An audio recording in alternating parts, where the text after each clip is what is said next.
Amigos, buenos días, ¿cómo están? Me alegra nuevamente saludarles. En verdad, queremos decirle, iglesia, les amamos, les extrañamos.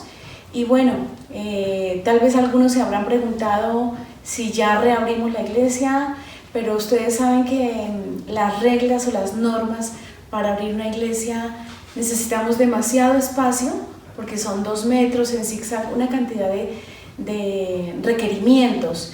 Y pues por ahora nuestra iglesia va a seguir por YouTube y vamos a seguir trabajando los temas de escuela dominical para niños y la predicación. Bien, retomamos nuestro estudio, estamos en el segundo libro de Reyes, entramos al capítulo 13 y aquí vamos a hacer como un pequeño análisis de lo que le viene sucediendo al pueblo de Israel, como tal, a todo el pueblo, tanto al reino del norte como al reino del sur.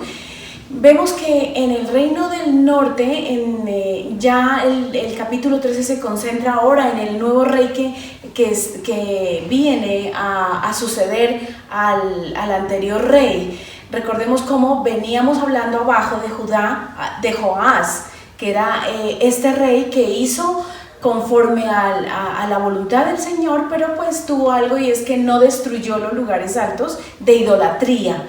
Entonces, sin embargo, él se comportó bajo un camino como venía su descendencia, y aquí dijimos que un descendiente de David, de la línea del rey David, había sido colocado. Pues bien, en el reino del norte entonces ya se coloca un rey. Venía Jehú, ustedes recuerdan que era el militar que arrasó con Acab, con Jezabel y con toda esta familia de idolatría, y la familia que hizo pecar, dice, tanto al pueblo de Israel que incluso cometieron más pecado que Jeroboam. Entonces el rey que le sucede es Joacás. Este rey, nuevo rey que se coloca en el reino del norte, el hijo de Jehú, contrario a lo que su padre hizo, que empezó a retomar, y pareciera que una esperanza viene para el pueblo de Israel porque retoma la adoración al Señor. Pues no. Acá en el reino del norte, su hijo Joacás es un hijo que hace lo contrario, y dice que hizo lo mismo que hizo Jeroboam, que llevó a su pueblo a pecar. Y bueno, tal vez vamos a recordar qué fue lo que hizo Jeroboam. Jeroboam, recordemos, no era de la línea de los israelitas. Fue un extranjero que vino y fue colocado como rey porque el Señor así lo profetizó. Pero Jeroboam, para no perder el trono, lo que hizo fue levantar un lugar donde se adoraba al Señor, pero hizo unos becerros de oro y llevó a la idolatría. Recordemos cuando se levantan imágenes contrarias a lo que es la presencia de Dios, eso es idolatría, así tenemos que decirlo. Y esto fue lo que hizo Jeroboam. Levantó becerro de oro para instaurar un nuevo lugar donde se debería adorar, para no perder su reinado. Por eso es que el reino se divide en 2. Y Joacás entonces viene como haciendo el pecado de Jeroboam, es decir, adoraba a este becerro de oro. Tal vez incluso llevó al pueblo a creer que estaban adorando a Dios, como hoy está sucediendo, pero ese no, Dios no está en una imagen. Y aquí entonces es donde Joacás dice que hace lo contrario a lo del Señor y es castigado. Nuevamente viene la persecución del pueblo sirio a través de Hazael, que ya había sido profetizado, y viene una persecución tremenda. Dice que fue tal el proceso de guerra que vino de Siria hacia Israel, que el Señor se conmovió a misericordia. Miren lo que sucede. Un hombre que no conoce a Dios, dice que clamó a Dios y Dios le escuchó y interviene y les trae un tiempo de paz. Dios en su misericordia. Luego la palabra menciona, como sigue mencionando con todos los reyes, y todo lo que hizo y sus acontecimientos y los hechos que hizo este rey están escritos en el libro de Crónicas, porque luego vamos a ver cómo en el libro de Crónicas está todo también nuevamente se repiten los acontecimientos de los diferentes reyes, tal vez con más detalle. Bien, luego de Joacás viene su hijo y lo sucede en el trono su hijo Joás. Entonces, mire, aquí tenemos dos reyes con el mismo nombre, no se vaya a confundir cuando usted esté leyendo Segunda de Reyes, y es que hay un Joás en el reino de Judá, en el sur, y hay un Joás arriba. Es como decir hoy en día un duque, si el país fuera dividido, está en este reinado y acá, entonces, pero es el mismo nombre, pero son diferentes reyes. Un Joás que ama al Señor, pero este Joás que se levanta no tiene relación con el Señor. ¿Qué puede esperarse? Si en una familia no se da a conocer a Dios, pues los hijos no van a conocer a Dios. Y así sucede con Joás, con Joacás y todos los que vinieron allí. Y este Joás, dice la palabra, que también reinó y no quitó, siguió con los pecados de Jeroboam, pero nos menciona la palabra algo interesante, y es que se anuncia en el capítulo 13 la muerte de Eliseo. Así es, hermanos, Eliseo viene siendo el profeta de Dios, la voz de Dios para los diferentes reinos que se presentan, y viene hablando, incluso ayudando al reino del norte. Es tal que la palabra menciona que Joás dice que supo que Eliseo estaba enfermo, estaba en cama, estaba a punto de morir, y dice la Biblia que en el capítulo 13 que fue a visitar a Eliseo, Joás. Y Joás, él no empezó a hacerle la charla, sí, es que Eliseo no vino, sí, estoy enfermo, no. Él siguió cumpliendo su ministerio de profeta. Dice que aún en la cama, dice que él lo mira y abre la ventana y dice, consigue unas flechas. Y dice que empuña la flecha y que las manos de Eliseo tomaron las manos de Joás y dice, lánzala. Y entonces Eliseo anuncia una nueva profecía para Joás y le dice que Dios iba a darle la victoria, que Dios iba a dar la victoria sobre Siria, el país que los estaba oprimiendo. Entonces le dice, toma las flechas y golpea el piso. Y Joás dice que no entendiendo casi lo que estaba diciendo, porque Joás, si bien había recibido el favor de la profecía de Eliseo y aún de guardando su vida, dice que él cogió las flechas y golpeó 3 veces. Y dice que Eliseo se enfureció y le dijo, si hubieras golpeado 5 o 6 veces, tú hubieras vencido a los sirios 6 veces o 5 hasta acabarlos.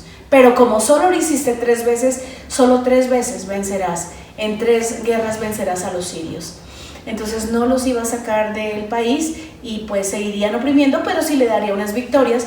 Y efectivamente el capítulo 13 menciona cómo viniendo Hazael y su hijo Ben-Hadad vinieron a oprimir a Israel de una manera tremenda en guerra y tomando las ciudades de Israel, pero Joás se levantó con su ejército y dice la palabra que venció en 3 ocasiones. También menciona la palabra algo triste, y es que de tanta guerra que tuvo Joás, se quedó sin ejército. Menciona que se quedó con algunos 50 carros, imagínense 50 carros de guerra, solo 10,000 soldados de la infantería, o sea, los que iban de a pie, y 5 carros son los que menciona la palabra. Es un ejército paupérrimo, pobre, o sea, se quedó sin ejército Israel, realmente subyugado por Siria. ¿Por qué? Por su pecado, por el pecado de idolatría. Es un pecado, es abominación ante los ojos del Señor. Y entonces acá ya dice la palabra y menciona rápidamente que Joás, después de morir, y sus hechos y todo están escritos en el libro de Crónicas, como dicen todo rey, y también menciona que lo sucede Jeroboam, no el Jeroboam no se va a confundir el de atrás, sino un nuevo Jeroboam, su hijo. Pero hay un título curioso y dice que, una narración interesante, al final en uno de los versículos ya finalizando el suceso con Eliseo, dice la palabra que Eliseo muere. Entonces Eliseo murió y fue enterrado, pero dice que el país estaba siendo atacado por bandas y bandoleros, edomitas, parece que eran, y atracaban a la gente. Eso no es de ahorita, eso es también de atrás, y atacaban a la gente y la robaban. Y dice que venía un entierro, un muerto, murió un entierro, una persona murió X, los llevaban allí, y dice que cuando vieron, los que llevaban en el entierro, vieron a esta banda, dice que salieron corriendo para salvarse y tiraron el cadáver, y el cadáver dice que cae en la tumba de Eliseo, y este cadáver dice que recobra vida, o sea, vuelve a la vida y sale con vida. Entonces aquí vemos también cómo el Señor no es Eliseo, no se vaya a confundir, y es Dios nuevamente mostrando que Él podía actuar aún sobre los huesos de alguien que fue su profeta, su ministro. Bien, aquí termina, pues ya casi terminando el capítulo 13, estamos viendo cómo también la Biblia menciona algo curioso, y es que Joás mantuvo guerra contra Amasías. Amasías luego fue, vamos a verlo en el capítulo 14, la siguiente clase, y es el que se levanta como hijo del rey del sur de Judá, Joás, Amasías. Y imagínense, no le fue suficiente a Israel con tener un enemigo tal como Siria, los sirios, sino que además los dos mismos ciudadanos se entregaban en guerra. Y bueno, aquí vemos como aún el pecado de este pueblo, casi nunca tuvieron paz. Dios les dio un tiempo de paz, escuchó la palabra aún de un no creyente, casi de un impío, pero la gente siguió en su pecado.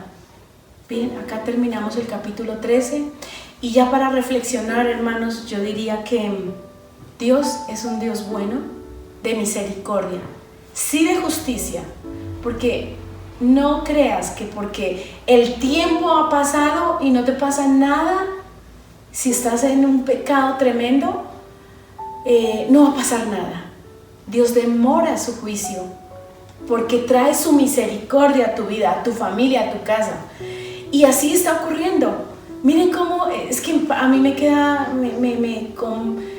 me conmueve ver un Dios tan de amor, de un pueblo que era su pueblo, que lo sacó de esclavitud y que estaba interesado en bendecirlo, pero este pueblo le da la espalda. Y hoy en día, ¿cuántos en muchas casas, en muchos hogares hemos dado y han dado la espalda al Señor? Tal vez aún siendo su pueblo. Y aquí es donde el Señor nuevamente extiende su misericordia, su amor, pero aún así seguimos en una necedad de pecado, de maldad. Y yo hoy puedo decirte, yo te invito a que tú clames a Dios, y no sé qué hoy esté sucediendo en tu casa, con tus hijos, con tus hijas. Dios es un Dios de misericordia, de perdón, de restauración. Claro, las consecuencias de tu pecado y de nuestros pecados las vamos a tener que asumir, eso es indudable, pero tal vez podemos parar lo que estamos sembrando y cosechando nuevos frutos. A veces preguntamos, ¿por qué muchos pueblos están hoy oprimidos? Y tal vez yo pensaría, tal vez porque le voltearon la espalda a Dios, tal vez porque se fueron hacia otro lado, hacia la brujería, la santería, y nunca se acordaron de Dios. Pero si tú clamas a Dios, el Señor en su misericordia nos levanta, nos restaura. Tengo esa certeza y te la puedo decir. Pruébala. Bueno, hermanos, vamos a orar y luego tenemos el tiempo de alabanza y la predicación del pastor Gregorio. Señor, gracias por este tiempo, por esta enseñanza. Qué hermoso, Señor, verte, también qué triste, pero ver que tú eres un Dios de amor, de misericordia, que aún tú extiendes los tiempos, esperando que movamos nuestro corazón a ti. Señor, hoy te pedimos que no seamos como un Amasías, Señor, que no seamos como este Joás y como muchos de los que hemos venido estudiando, que no endurezcamos nuestro corazón a ti, Señor, que podamos en casa ser esos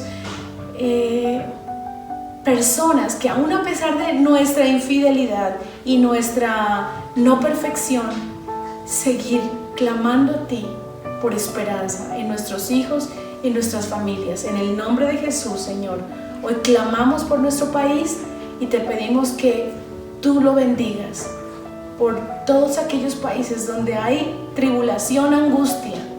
Padre, que ellos puedan levantar la mirada a ti y clamar a ti misericordia. En el nombre de Jesús. Amén. Amén, hermanos. Dios les bendiga. Buenos días, iglesia. Bienvenidos a este tiempo de oración. Vamos a conectarnos, vamos a cantarle a Dios desde nuestros corazones. Amén. Viniste a habitar, a vivir entre nosotros, sintiendo el dolor de la humanidad y a llevarnos más alto. Infinito Dios,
de gloria en gloria.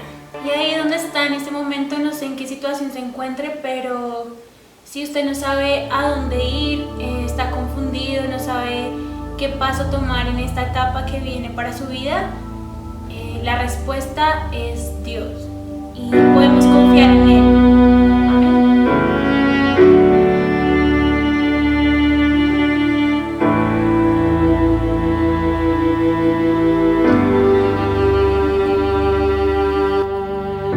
Tu voz me llama a las aguas donde mis pies pueden fallar.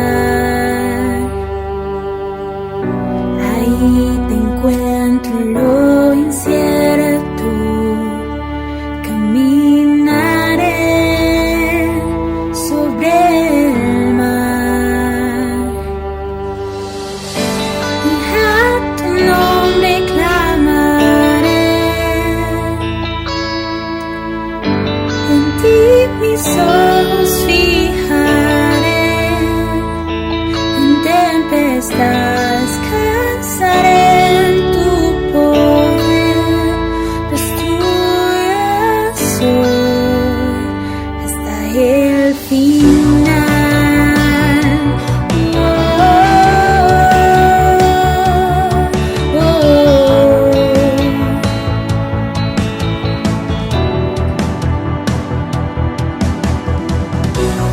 Gracia abunda en la tormenta, tu mano, Dios, me guiará. Cuando hay temor en mi camino, tú eres fiel y no cambiarás. Y a tu nombre clamaré, en ti mis ojos fijaré, en tempestad descansaré en tu poder, pues tuyo soy hasta el final.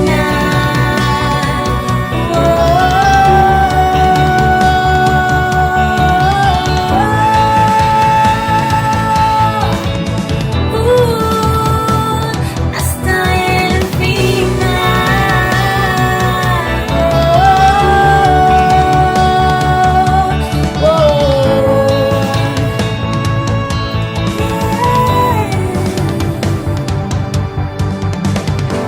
Que tu espíritu me guíe sin fronteras, más allá de las barreras, a donde tú me llames.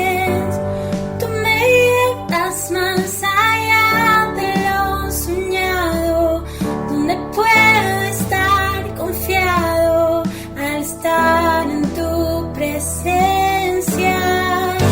Que tu espíritu me guíe sin fronteras, más allá de las barreras, a donde tú me llames.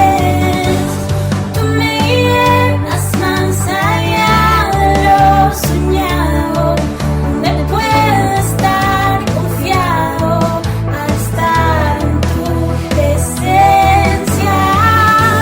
Que tu espíritu me guíe sin fronteras, más allá de las barreras, a donde tú me llames. Tú me llevas más allá de lo soñado, donde pueda estar confiado al estar en tu presencia. A tu nombre clamaré, en ti mis ojos fijaré, en tempestad descansaré en tu poder, pues tuya soy hasta el final.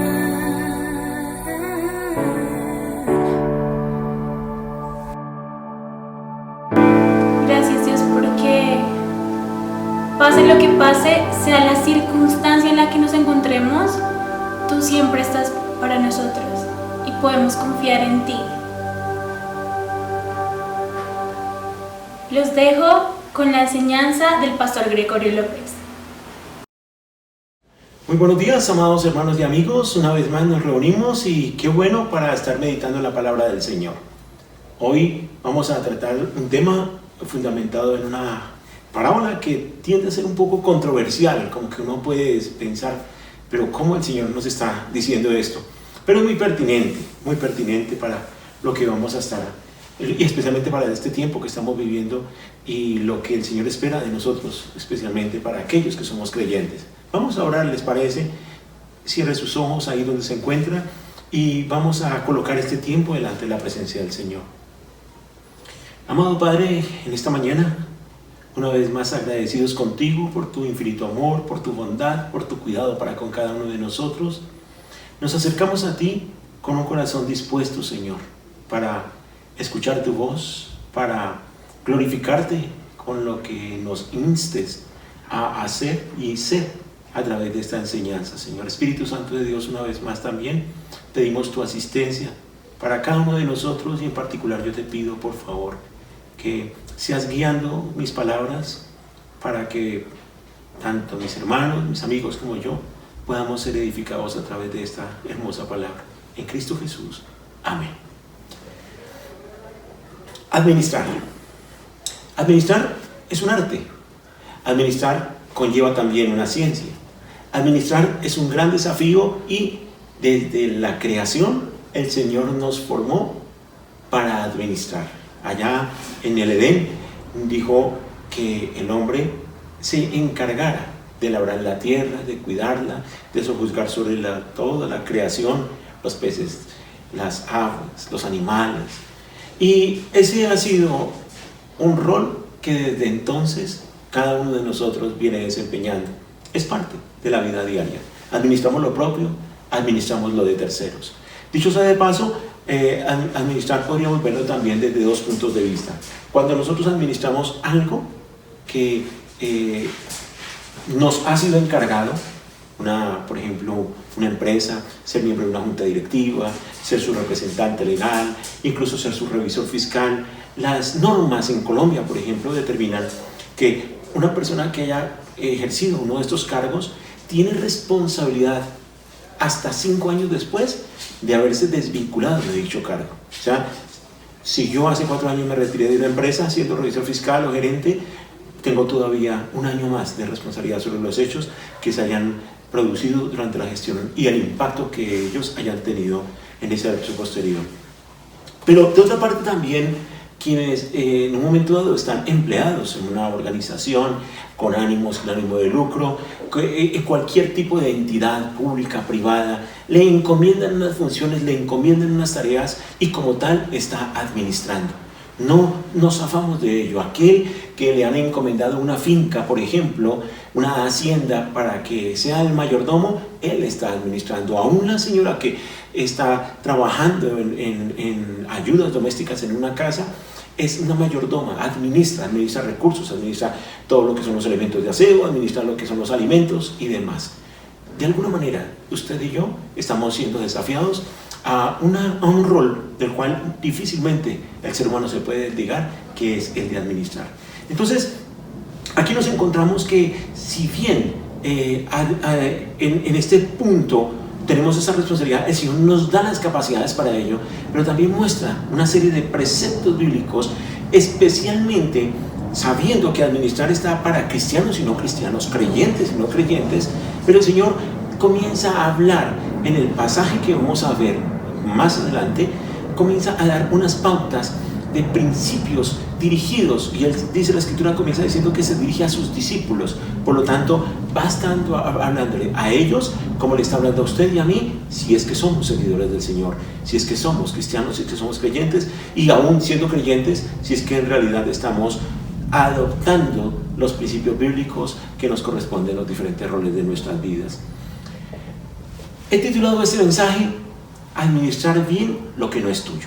Administra bien lo que no es tuyo. Se fundamenta en Lucas, en el capítulo 16, los versículos 1 al 13.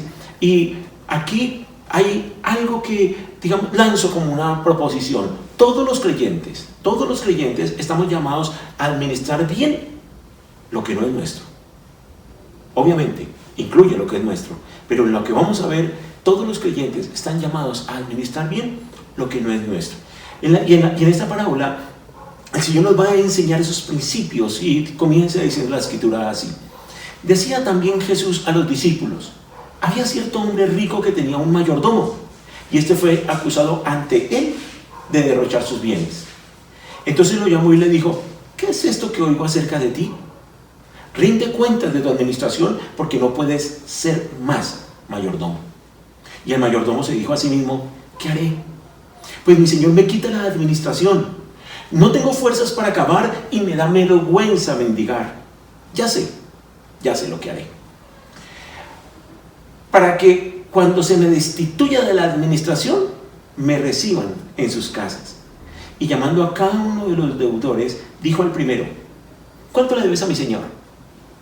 Y él dijo: 100 barriles de aceite. Y le dijo: toma tu factura, siéntate pronto y escribe 50. Después dijo a otro: ¿y tú cuánto debes? Y él respondió: 100 medidas de trigo. Él le dijo: toma tu factura y escribe 80.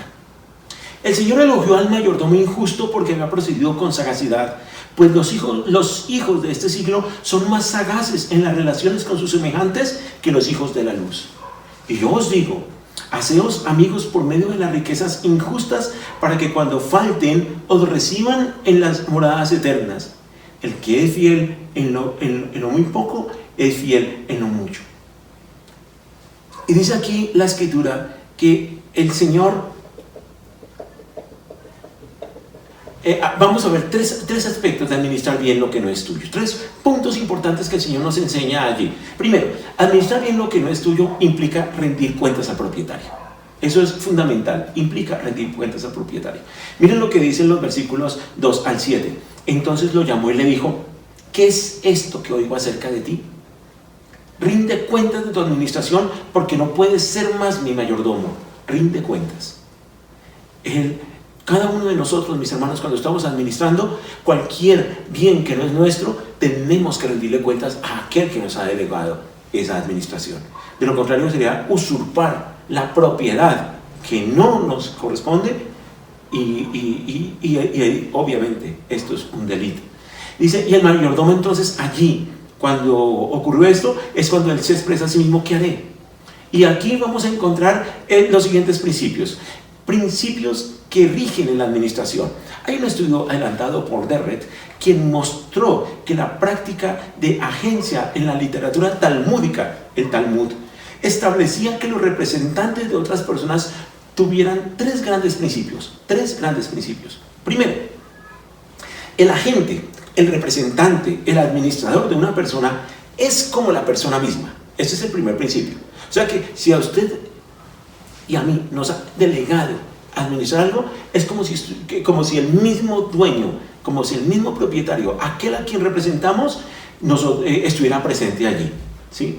Segundo, no se debe utilizar la agencia para hacer lo incorrecto. El mayordomo sería encontrado culpable de violar la ley. Es el segundo principio. Como si estuviera presente el propietario cuando yo estoy como administrador. Y el segundo, nunca debo utilizar aquello que me han delegado para ir a hacer algo incorrecto. Y tercero, se presume que un agente debe cumplir con su encomienda, o sea que se le ha delegado esa atribución, por lo tanto tiene la libertad de cumplir eso que le ha sido encomendado de la mejor manera posible. Debe tener una libertad de movilidad. Por eso aquí en Colombia, por ejemplo, cuando se habla de un representante legal, aún en los registros tanto de Cámara de Comercio o la entidad encargada de expedir la personalidad jurídica o la representación legal, ellos recogen lo que los propietarios han determinado delegar o en la junta directiva o en los representantes legales principales y suplentes han determinado delegar como atribuciones. qué puede contratar y qué no, hasta qué montos puede contratar, en qué puede involucrar a la organización, puede dar bienes en prenda, puede asumir créditos, puede llevar a cabo operaciones, hasta qué atribuciones. Eso es lo que, digamos, da el marco general. Hay entidades que dentro de ese marco dan una libertad plenipotenciaria al administrador para que ejecute lo que a su buen juicio estime pertinente. Y estamos hablando acá de unos principios que tienen relativa antigüedad, pero que hoy mismo, aún en nuestra nación, y es muy claro que ese tipo de operación mercantil normalmente, el de administrar, tiene estas condiciones. Pero también nos muestra este estudio cuál era el alcance que tenía el mayordomo. Esto es muy importante. ¿Por qué? Porque miren lo que estamos viendo en los textos bíblicos, que qué hizo ese mayordomo cuando fue llamado a cuentas. Miremos en esa parábola lo que ha ocurrido. Bien, el dueño se entera que él está haciendo uso incorrecto de los bienes que le han sido, está defraudando al propietario, ¿sí? Y el mayordomo inmediatamente reacciona y me voy a quedar sin puesto, ¿qué voy a hacer? ¿Qué voy a hacer? Y lo que él hace es, ya sé qué voy a hacer, como no me siento ya con fuerzas para seguir trabajando, como además me da pena ahora que voy a quedar sin nada ir a mendigar, entonces voy a llegar a un acuerdo con los clientes de esta entidad, que es la entidad que estoy representando en este momento, voy a llegar a un acuerdo. Y entonces le dice a uno, ¿cuánto es que debes? Tanto. Ok, toma la factura y marca 50, la mitad. ¿Y tú cuánto? No, yo 100. Toma la factura y altera eso y queda en 80. Y entonces aquí, cuando vemos eso, podríamos decir, wow, este hombre hizo una defraudación mayor todavía, pero nos va a llamar la atención, y por eso estoy dando esta connotación de lo que implicaba en ese contexto la tarea de un administrador, ¿sí? Para ver ahora cuál era el alcance que tenía un mayordomo. Pues el alcance que tenía un mayordomo es, y en este caso en particular, el del que estamos hablando, de este mayordomo de la parábola, dice que el que hizo con los bienes. La escritura dice, había cierto hombre rico que tenía un mayordomo y este fue acusado ante él de derrochar sus bienes, Entonces aquí lo que encontramos es que este mayordomo tenía unos bienes que le habían sido confiados y los había derrochado. Pero además también, cuando le dice el dueño, dice, rinde cuentas de tu administración, esto lo que está mostrando es que él llevaba, y como era la costumbre, también los registros. Hoy lo conocemos como los registros contables, la operación. Él tenía a su cargo todos los soportes y podía saber a quién le debía y quiénes le estaban debiendo a este propietario, y la tarea que le había sido encomendada era administrar precisamente ello. Pero él lleva los registros contables para poder rendir cuentas, y finalmente, como observamos en los versículos 5 al 7, cuando él hace una renegociación de las facturas con aquellos que habían comprado el trigo, recordemos que aquí nos está hablando de trigo y aceite, ¿sí? Esto quiere decir que eran personas que habían estado en la agricultura y habían llegado a un acuerdo con el propietario, y el acuerdo necesariamente implicaba, yo siembro en el terreno, en la parábola, yo siembro en el terreno y va a haber aquí una cosecha, y de eso una parte le corresponde entonces al dueño del terreno, y eso es lo que este mayordomo debería estar cuidando. Y él nos muestra que él también tenía la capacidad de revisar los acuerdos contractuales. ¿Sí? Revisar, tanto de contratar como de modificar los contratos. Algo que es muy similar a lo que en nuestro contexto sigue ocurriendo con aquellos que tienen una representación, aquellos que tienen la libertad de administrar.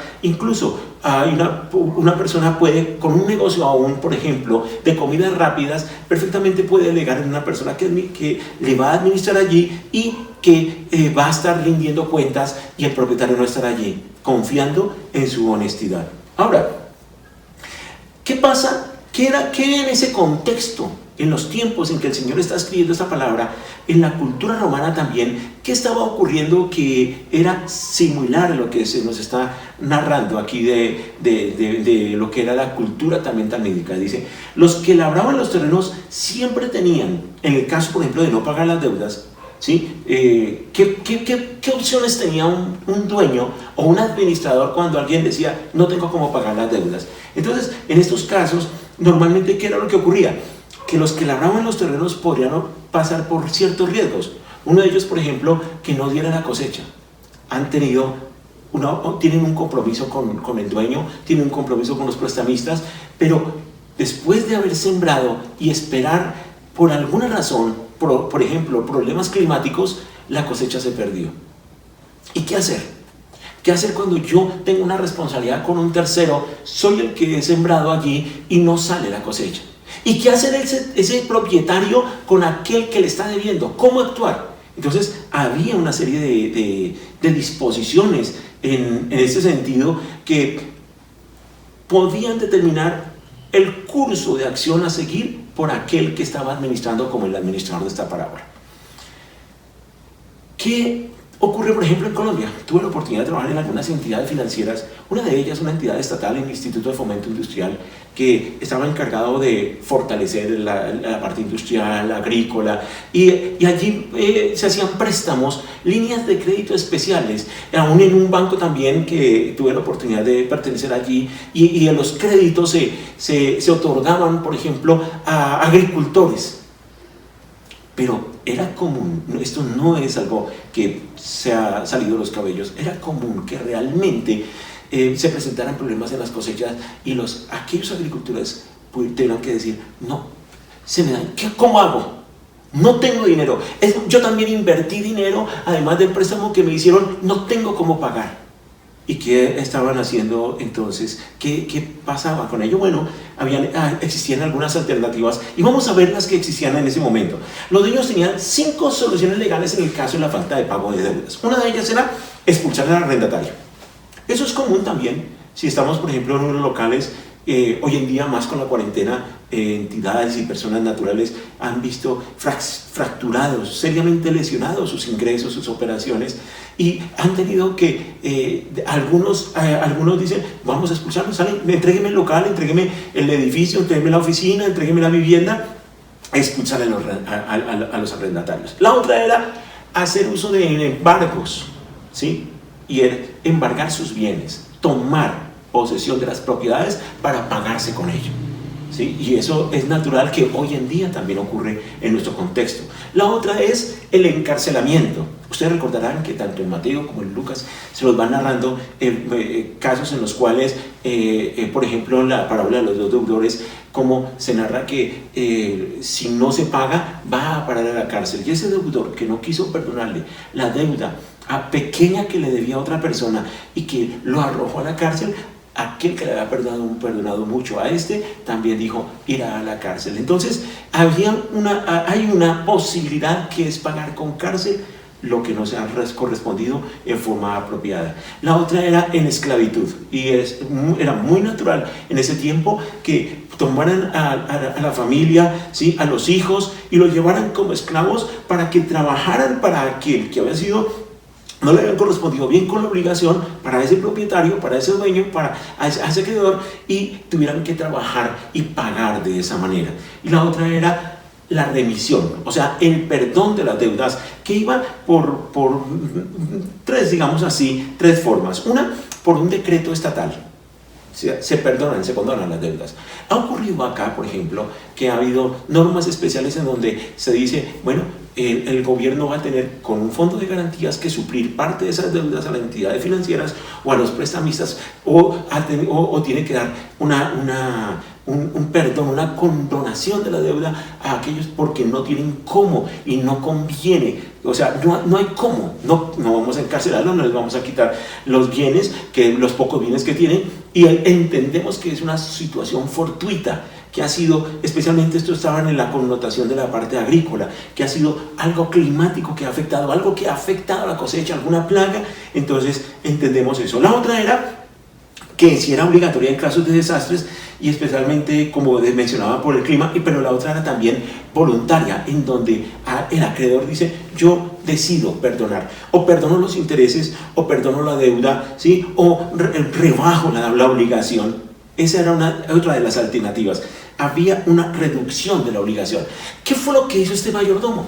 Porque una actitud que pareciera fraudulenta de ir a reducir lo que estaban debiendo estos hombres es tan irrelevante en este momento. Él lo que hizo fue hacer uso de una de estas alternativas, que fue la última, de una voluntaria para que aquellos que tenían obligaciones pudieran en un momento dado ver reducida su compromiso económico.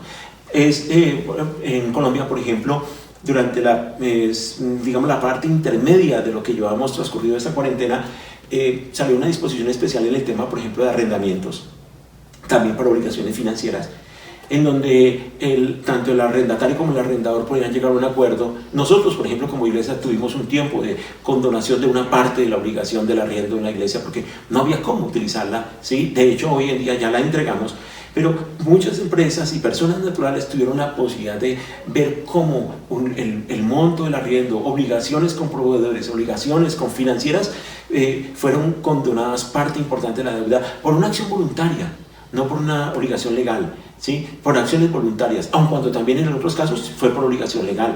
Entonces, aquí lo que vemos es que siempre fue con un propósito.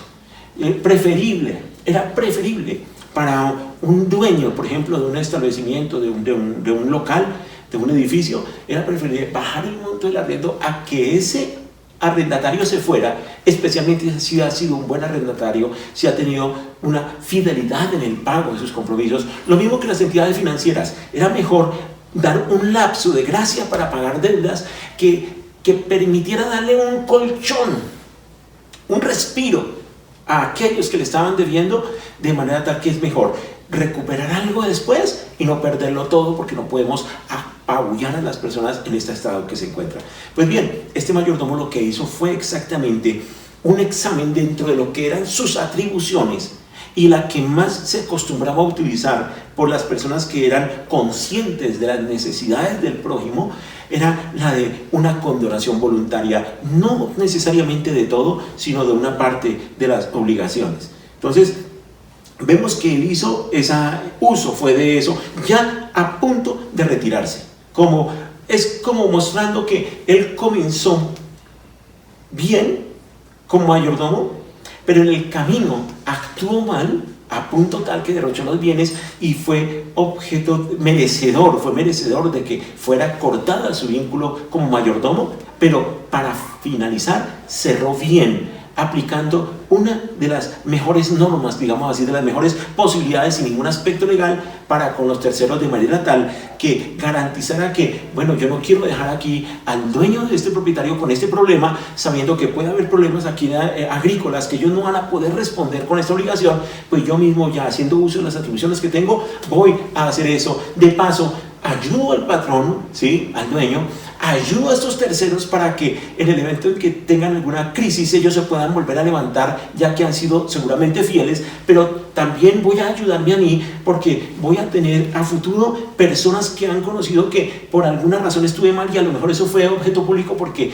muchos le hablaron al dueño que yo estaba derrochando, pero van a decir, bueno, pero este hombre cerró bien, terminó bien en su gestión.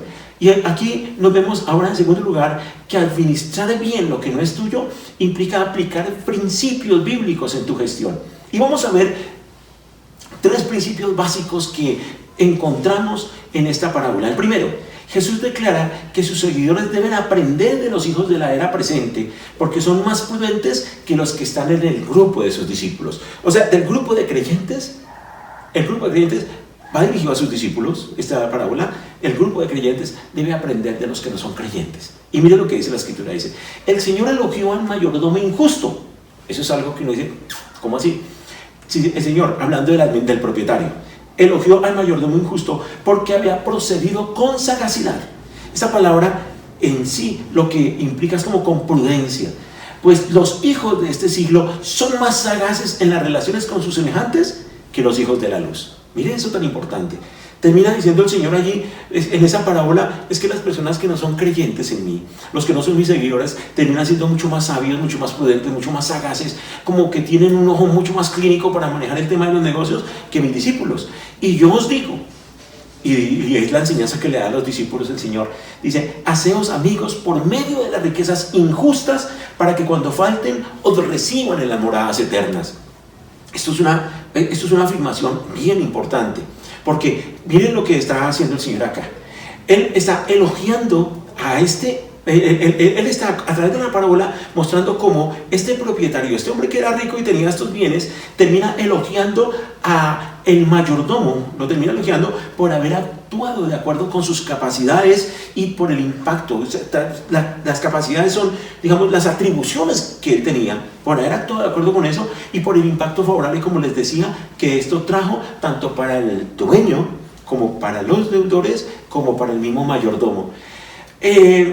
Cuando habla de injusto, porque podríamos decir, pero es que cuando aquí la parábola dice el Señor elogió al mayordomo injusto, ese injusto no está haciendo referencia a cómo él rebajó la deuda, porque ya, lo repito, estaba dentro del marco de posibilidades que él tenía para poder actuar con los deudores, sino injusto hace referencia a ese primer calificativo que recibe este hombre, este mayordomo, en el versículo 1, por haber derrochado. Entonces se está refiriendo al hombre que de allí ya se le considera injusto porque no actuó correctamente por derrochar los bienes de su señor. Ahí es donde dice, no está calificando en la acción, al contrario, está elogiando lo que él hizo. No está diciendo qué injusticia conmigo, lo está elogiando. Qué bien, fue muy inteligente en haber hecho eso que ha hecho este hombre.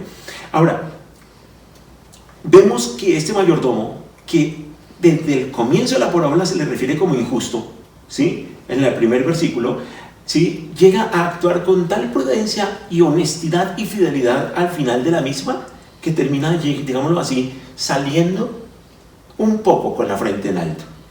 Ganar amigos, nos enseña aquí, como principio bíblico también, ganar amigos con el fin de tener una provisión futura es más importante que el valor del dinero. Eso fue lo que hizo este hombre.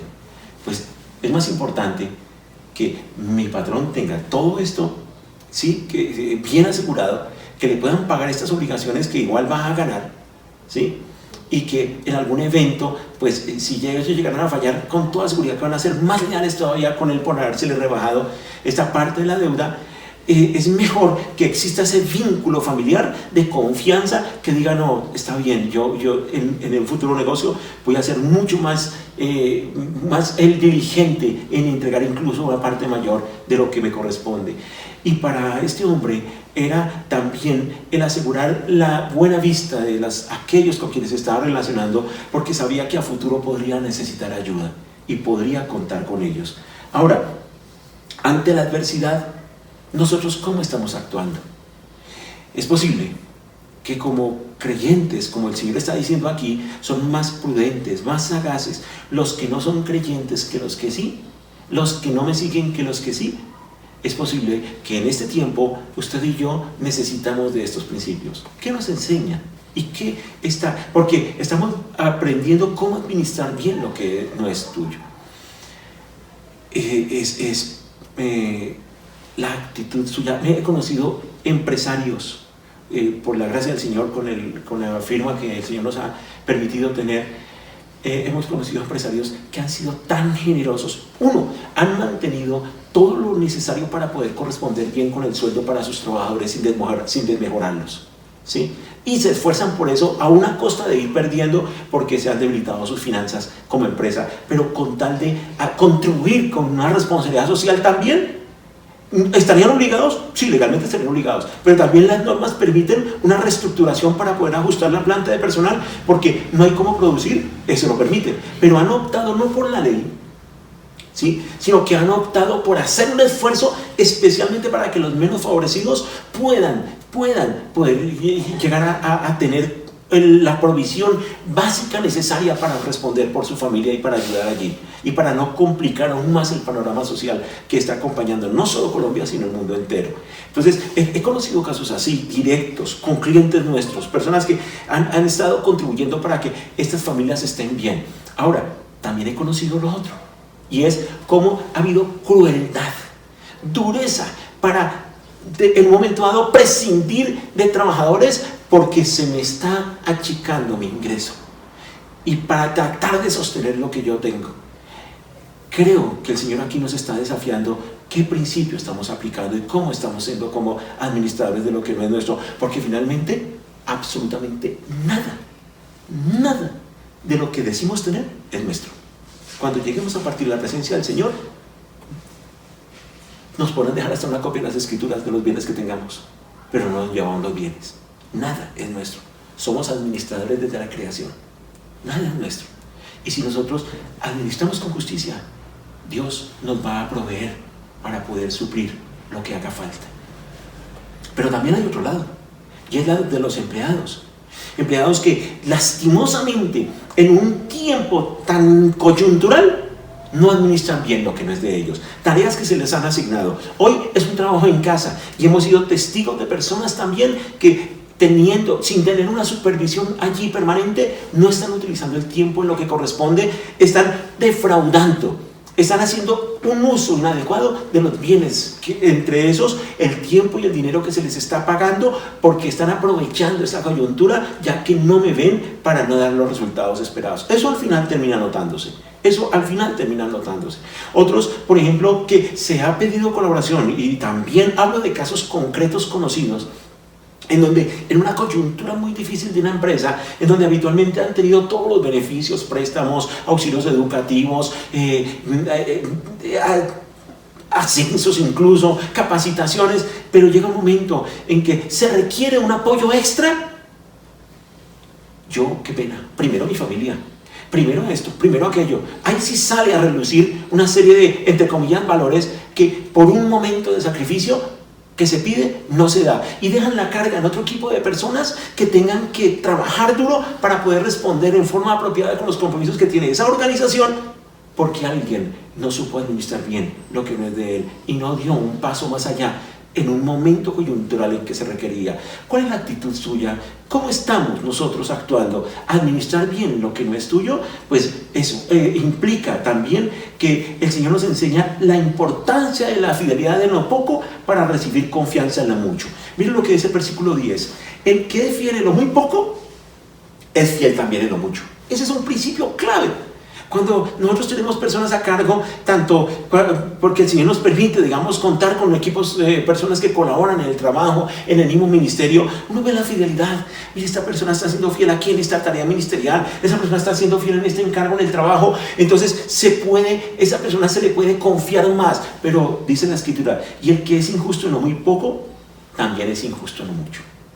Si no se es fiel y si no se es justo, el Señor nos está enseñando el principio de la fidelidad para poder, la contraparte, ser reconocidos como personas a quienes se les puede otorgar un mayor nivel de confianza, de responsabilidad, y eso trae consigo otros beneficios, desde luego. Tercero, el discípulo de Jesús tiene que servir a Dios en lugar de las riquezas. Miren lo que dice el versículo 13. Ningún siervo puede servir a dos señores. ¿Por qué? O aborrecerá a uno y amará al otro, o se apegará a uno y despreciará al otro. No podéis servir a Dios y a las riquezas. Esto es fundamental. Cuando se habla del Dios de las riquezas, la palabra es mamón. ¿Y mamón qué quiere decir? Es ese Dios que absorbe. Y mire, el dinero, aún incluso entre comillas, que a veces decimos, no, es que yo quiero esto porque es para bendecir a otros, pero a veces, como lo veíamos incluso en una de las predicaciones pasadas, puede ser apenas entre comillas, un sutil encubrimiento de lo que realmente hay en nuestro corazón, que es el deseo de poseer y tener y mostrar la evidencia de un aparente crecimiento económico. Pero el dinero puede llegar a convertirse en un Dios, incluso en el ministerio. Ojo esto, incluso a nivel de ministerio. Y para el pueblo cristiano, esta palabra la dirigió el Señor, fue a los discípulos. Así de que va para usted y para mí, que estemos militando en el cristianismo. El discípulo no puede servir a los dos. Yo puedo estar allá concentrado en tener aquí bienes y a la vez poder agradar a Dios. Porque llega un momento en donde yo tengo que dedicarme a uno de los dos y tengo que elegir. Y Dios espera que las riquezas sean usadas con generosidad para beneficio de otros. Los verdaderos mayordomos de Dios, mis hermanos, y los verdaderos mayordomos de Dios no pueden tener la prioridad en aumentar todas sus riquezas para sí mismos, sino que deben subyugar su uso del dinero para el servicio de Dios. Esa es tal vez la principal conclusión allí también de estos principios. Ahora, en tercer lugar, administrar bien lo que no es tuyo implica consecuencias. Mire lo que dicen los versículos 16 del capítulo 16, el primero y el segundo, dicen así. Decía también Jesús a los discípulos: había cierto hombre rico que tenía un mayordomo. Y este fue acusado ante él de derrochar sus bienes. Y el 2. Entonces lo llamó y le dijo: ¿qué es esto que estoy oyendo acerca de ti? ¿Me haces un favor? Vamos a cortar cuentas en este momento. Vamos a sacar cuentas, me vas a rendir cuentas. Y mira la consecuencia: porque no puedes ser más mayordomo. Si no eres fiel en el encargo, implicará pérdidas inmediatas para tu vida. Pérdida de negocios, pérdida de empleo, pérdida de la confianza, pérdidas que van a impactar directamente el núcleo incluso familiar que depende de ello. Pero también en los versículos 11 y 12 dice lo siguiente, y lo habíamos mirado un poco. Dice: por tanto, si no habéis sido fieles en el uso de las riquezas, injustas, ¿quién os confiará las riquezas verdaderas? Y si no habéis sido fieles en el uso de lo ajeno, ¿quién os dará lo que es vuestro? ¡Qué impacto tan fuerte! Si yo hoy no tengo la capacidad de administrar lo que me ha sido encomendado, ¿cómo espero poder crecer? Administrar bien lo que no es tuyo implica consecuencias. Si no eres fiel en el encargo, implicará pérdidas inmediatas en tu vida. Pero en estos dos versículos finales, si no eres fiel en el encargo, implicará pérdidas futuras para tu vida. Creo que en este tiempo estamos llamados, mis hermanos, a no trabajar por el dinero. El dinero lo necesitamos, pero independiente de eso, estamos llamados a tener cuidado en administrar bien lo que no es nuestro, en cuidarlo muy bien, en hacer el trabajo muy diligentemente, en no derrochar, en no perder la fidelidad, en mantener esos principios bíblicos incólumes que nos deben distinguir. Podemos concluir entonces que administrar bien lo que no es tuyo implica rendir cuentas al propietario siempre. Y aquí uno no se puede encarar allá al propietario: ¿usted qué me viene a mí? No, esto implica un carácter humilde, un carácter sencillo, un carácter transparente. Aquel que pone barreras para rendir cuentas con toda seguridad que está siendo infiel en lo que está administrando. Porque o está considerando que lo suyo ya tiene derechos y que le deben repartir algo de eso. Administrar bien lo que no es tuyo implica aplicar principios bíblicos en tu gestión. Veamos allí, ¿sí? Aún incluso la capacidad de poder hacer uso de lo que el Señor nos da para poder hacer amigos, ayudar a otros, hoy que podamos, hasta donde sea posible, porque el día de mañana la torta se puede voltear y quizás seamos nosotros los que vamos a necesitar de una ayuda, de alguien que nos tienda la mano, alguien que llegue a ser un benefactor. Y administrar bien lo que es tuyo implica consecuencias o favorables o desfavorables. Vamos a orar. Este es un momento en que usted y yo podemos pedirle perdón al Señor. Si el Espíritu Santo le ha tocado en el corazón y le ha recordado algo en lo cual, frente a lo que hemos visto en esta mañana, usted ha estado fallando, este es el momento en que podemos decirle al Señor: perdónanos, Señor. Hoy quiero ser, como discípulo tuyo, un administrador, no como administra cualquier persona que trata de sacar ventaja, que trata de hacer un negocio, que pueda decir: yo le voy a decir al patrón que invertí en esto y en esto y en esto, cuando en realidad fue en algo diferente, de menor calidad, de un precio menor, ¿sí? Sacrificando lo que era incluso la imagen de esa empresa. Seguramente el tiempo mal administrado, seguramente las tareas mal desempeñadas, y se da la oportunidad de decirle al Señor: perdóname, Señor, perdóname, porque de alguna manera es el Señor. La Escritura dice que cuando trabajemos, lo hagamos no como para los hombres, sino como para el Señor. A la larga terminamos defraudando al Señor. Y es el tiempo de retomar entonces esos principios y decirle al Señor: el común de las personas que tratan de ser corruptas, porque la corrupción no es solo en lo político y no es solo en lo público. Hay personas que desde la misma empresa en el manejo de sus impuestos, en el manejo de sus operaciones con terceros, están defraudando. La corrupción también se da aún en asuntos muy pequeños. Muy pequeños. Tomar algo que no me pertenece, por pequeño que sea, en una casa, en una empresa, es algo que rompe la confianza, que destruye. Pero si en eso hemos fallado, el Señor es muy fiel, muy justo, para que si nosotros hablamos de estar arrepentidos de ello delante de Él y confesamos nuestros pecados, Él es fiel y justo para perdonarnos y poder el día de mañana, como ese mayordomo que actuó mal, cerrar bien.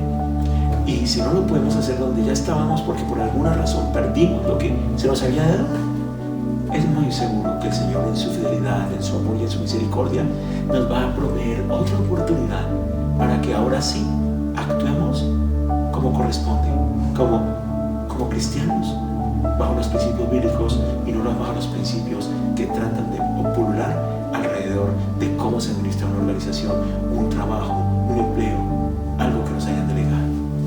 Bendito Dios, en esta mañana te damos muchas gracias por tu palabra. Perdónanos, Señor, aquellos que hemos fallado, que hemos defraudado, Señor, que pensábamos que era algo muy pequeño, era algo muy sutil, en el tiempo, en las responsabilidades, no haciendo las cosas como correspondían, no haciendo las cosas de calidad como era, Señor. Y vamos defraudando bienes hasta que llega un momento en donde el dueño nos va a pedir cuentas y nos va a decir: fallaste, no quiero contar más contigo.